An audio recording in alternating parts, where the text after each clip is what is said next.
Well, let's get more on this now from Professor Simon Jackman, our resident expert on US politics. I guess that's the question. Does this become, Biden loses, I'm not going to say clean skin image, but it's no longer seen as the so-called good guy versus Donald Trump, or does it actually energise the base somewhat?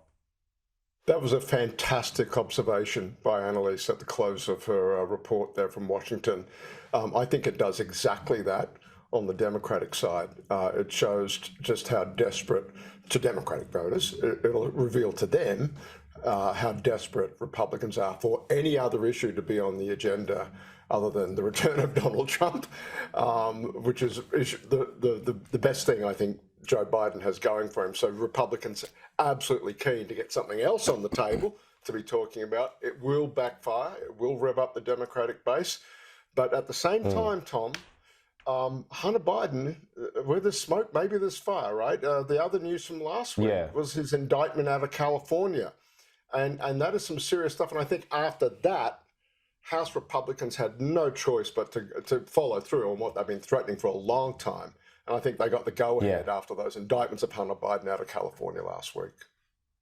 So that leads to, it's not as if, given where we're at now, the Democrats suddenly say, all right, we need another option to exercise, but they have to have a plan B, don't they? I mean, who's the proverbial,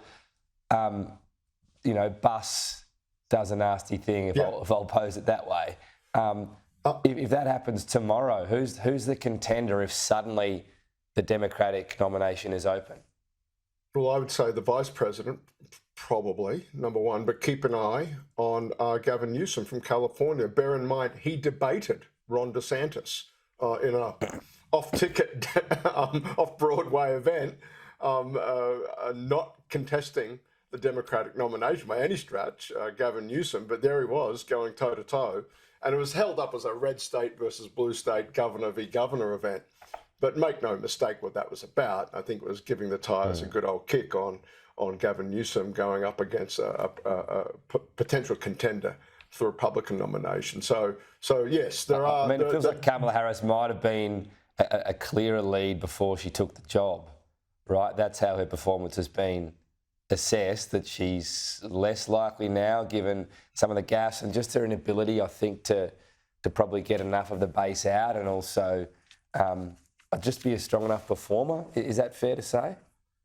Look, and let's cut to the chase, Tom. I think when the stakes are as high as they are, if you're a Democrat strategist, right, what are you thinking about? You're thinking about, I'm old enough to remember the 1983 election, where Bill Hayden probably was going to beat Malcolm Fraser, but the Labor hardheads knew that Bob Hawke definitely would beat Malcolm Fraser. And maybe that's the thinking about Kamala Harris. Do we go for the history books with a black woman at the top of the ticket, or do we just let's beat Donald Trump? And that's all that the election has to be about. And I think that's the way a lot of Democrats think about it.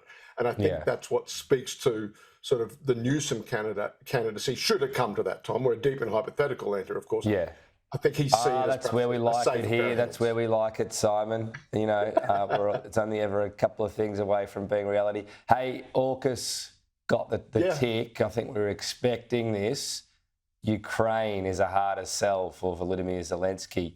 How real is the struggle here? He's got to keep concern up. Is it budgetary or is it ideological? Must be what he's sort of wondering right now about trying to get this bill passed to get billions of dollars more for Ukraine. Yeah, it's both that and it's facts on the ground, Tom. Here's the thing. Putin can outlast the West, particularly the burn at which the West collectively is going through munitions being routed to Ukraine, and Putin's capacity for his people to bear pain versus the West to sustain interest, and the huge budget numbers that attend to modern 21st century weaponry being produced and shipped off quick, smart, and being run down fast in Ukraine. The other thing is there's evidence that Russia is adapting, that some of this high-tech weaponry isn't as effective as it was in the opening months of this war when it was first on the ground. Yeah. And so for Putin, it's a waiting game, and hence in the West, and Joe Biden feels this intently, House Republicans never keen on this, taking cues from Donald Trump to begin with. There is a very generous spend towards Ukraine in the budget, defense budget that just passed, including the AUKUS spend. There's a lot in that. It's $900 billion US worth of spend. But it's a waiting game, and I think the longer this drags on, and this is the problem for Zelensky, can you count on Western public opinion and hence Western dollars and weaponry to be there, not just next year, but perhaps the year after that and the year after that and the year after that? Yeah. So that's the problem Zelensky faces right now, and it's hard to know because we're going to have this big event, as we were just talking about, the US presidential election. Yeah, that could be a huge game changer either way. Simon Jackman, always appreciate your time. Thank you.